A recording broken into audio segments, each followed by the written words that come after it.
السلام علیکم سامعین، 20 شعبان المعظم کی تاریخ شروع ہو چکی ہے، 1 مارچ ہے۔ خبر کا عنوان ہے سابق گورنر عزیز قریشی کا انتقال، انا للہ و انا الیہ راجعون۔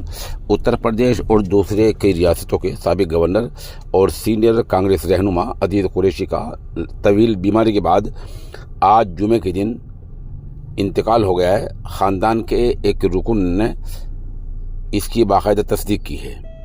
ان کے انتقال سے علاقے میں اور ملک کی سطح پر غم کا ماحول ہے۔ عزیز قریشی کی دیکھ بھال کرنے والے اور ان کے بھتیجے محمد سفیان علی نے صحافیوں کو بتایا کہ قریشی کا 83 سال کی عمر میں انتقال ہوا ہے۔ سفیان نے کہا، کچھ وقت سے ان کی طبیعت ٹھیک نہیں تھی اور صبح لگ بھگ 11 بجے بھوپال کے ایک پرائیویٹ ہسپتال میں انہوں نے آخری سانس لی ہے۔ سفیان علی کا کہنا ہے کہ وہ پہلی بار 1972 میں مدھیہ پردیش کی سیہوٹ سیٹ سے ممبر اسمبلی چنے گئے تھے۔ 1984 میں لوک سبھا رکن بنے۔ بتا دیں، مرحوم عزیز قریشی رحمۃ اللہ علیہ کی پیدائش 24 اپریل 1941 کو بھوپال میں ہوئی تھی اور قریشی نے اتراکھنڈ، اتر پردیش اور میزورم کے راجیپال کا عہدہ حاصل کیا تھا اور ان تینوں ریاستوں کے گورنر کے طور پر انہوں نے کام کیا ہے۔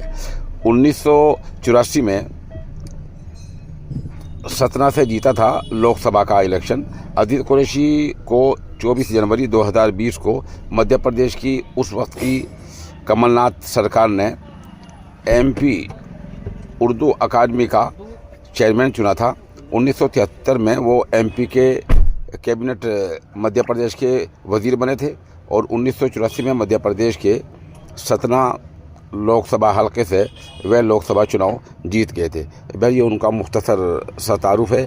آپ دعا کریں مرحوم کے درجات کی مغفرت کی اور پسماندگان کے لیے صبر جمیل کی۔